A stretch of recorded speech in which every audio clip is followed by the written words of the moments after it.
दोस्तों, क्या आपको मालूम है कि हमारे देश में ऐसे ऐसे महान ऋषि हुए हैं जिनका देवता भी सम्मान करते थे। इन ऋषियों को अगर क्रोध आ जाए तो फिर भगवान ही मालिक है। ऐसे एक ऋषि थे जिन्होंने भगवान विष्णु की छाती पर पैर से वार कर दिया था। एक ऋषि ने अपने तपोबल से नया स्वर्ग बना दिया था तो एक ने पूरा समुद्र ही पी लिया था।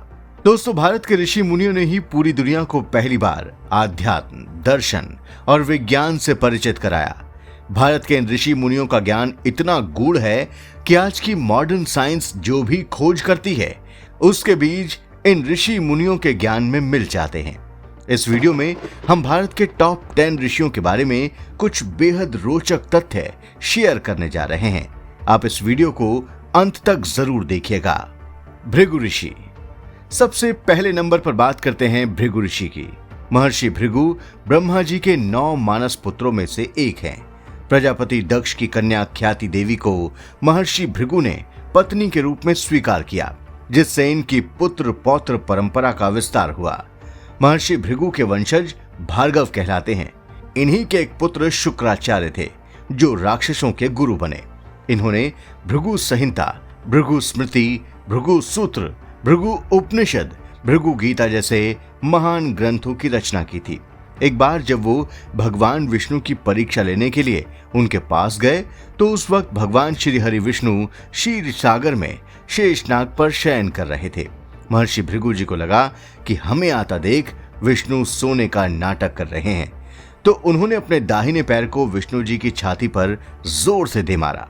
इस पर लक्ष्मी जी, जो कि श्री हरि के चरण दबा रही थीं, कुपित हो गईं। लेकिन श्री विष्णु जी ने महर्षि का पैर पकड़ लिया और कहा, भगवान, मेरे कठोर वक्ष से आपके कोमल चरण में चोट तो नहीं लगी? तब महर्षि भृगु लज्जित भी हुए और प्रसन्न भी, और उन्होंने श्रीहरि विष्णु को त्रिदेवों में श्रेष्ठ सतोगुणी घोषित कर दिया। कश्यप ऋषि। टॉप 10 ऋषियों में दूसरे नंबर पर हैं कश्यप ऋषि। ऋषि कश्यप ब्रह्मा जी के मानस पुत्र मरीचि के पुत्र थे।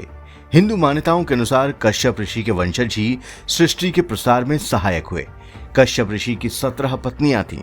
इनकी अदिति नाम की पत्नी से सभी देवता और दिति नाम की पत्नी से दैत्यों की उत्पत्ति मानी जाती है। ऐसा माना जाता है कि शेष पत्नियों से भी अलग अलग जीवों की उत्पत्ति हुई है। तीसरे नंबर पर हैं ऋषि वशिष्ठ। ऋषि वशिष्ठ राजा दशरथ के कुल गुरु थे। उन्होंने ही राजा दशरथ के चारों पुत्रों राम, लक्ष्मण, भरत और शत्रुघ्न को शिक्षा दीक्षा दी। उनके कहने पर ही राजा दशरथ ने श्री राम और श्री लक्ष्मण को ऋषि विश्वामित्र के साथ आश्रम में राक्षसों का वध करने के लिए भेजा था। पौराणिक मान्यताओं के अनुसार कामधेनु गाय के लिए वशिष्ठ और विश्वामित्र में युद्ध भी हुआ था, जिसमें ऋषि वशिष्ठ विजयी हुए थे। चौथे नंबर पर हैं ऋषि विश्वामित्र। विश्वामित्र ऋषि होने के साथ साथ एक राजा भी थे।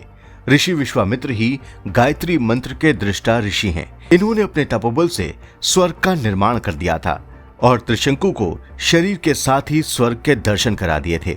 ऋषि विश्वामित्र की तपस्या और मेनका द्वारा उनकी तपस्या को भंग किए जाने का प्रकरण भी बहुत प्रसिद्ध है। 5वें नंबर पर ऋषि अत्रि हैं।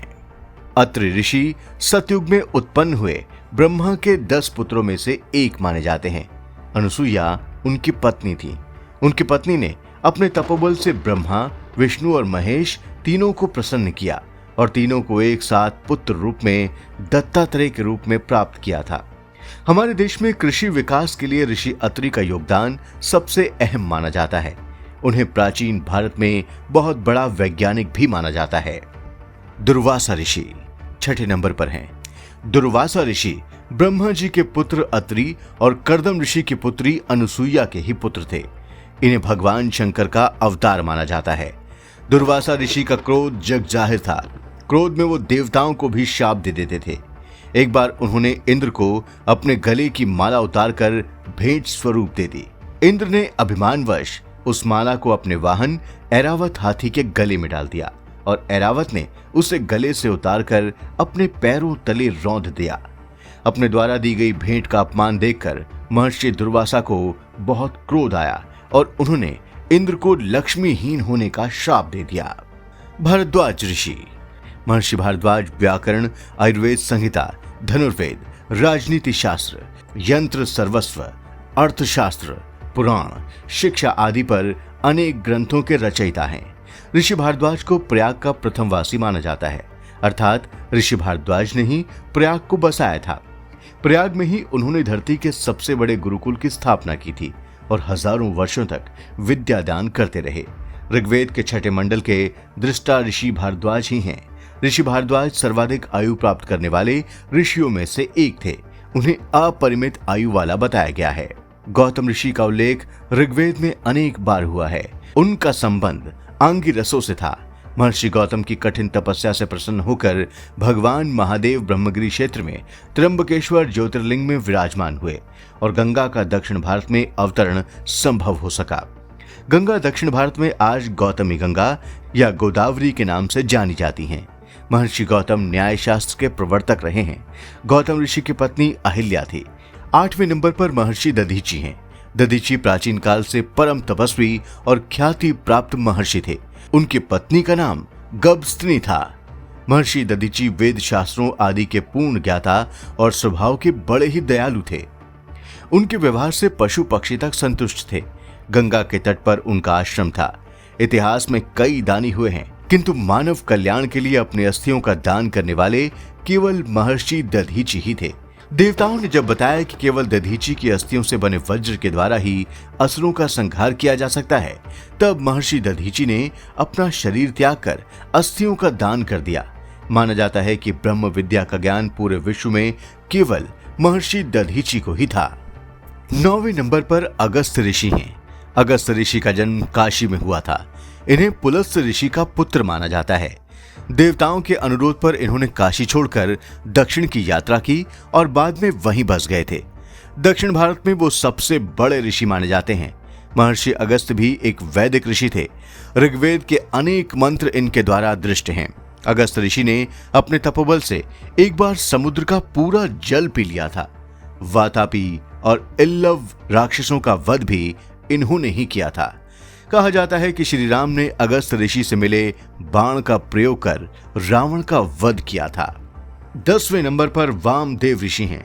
वामदेव ऋषि ऋग्वेद के चतुर्थ मंडल के दृष्टा ऋषि हैं।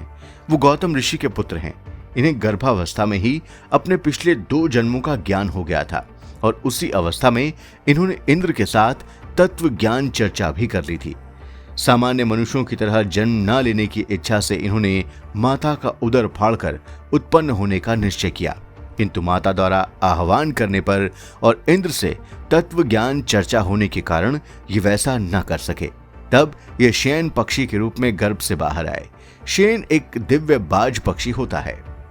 तो दोस्तों, ये थी हमारे टॉप 10 ऋषियों की लिस्ट। आपके विचार में टॉप 10 ऋषियों की लिस्ट क्या होनी चाहिए? कमेंट बॉक्स में जरूर बताइए। वीडियो पसंद आया हो तो इसे लाइक और शेयर करें और हमारे चैनल को भी सब्सक्राइब करें। और हाँ, नोटिफिकेशन के लिए बेल आइकन दबाना बिल्कुल ना भूलें। धन्यवाद।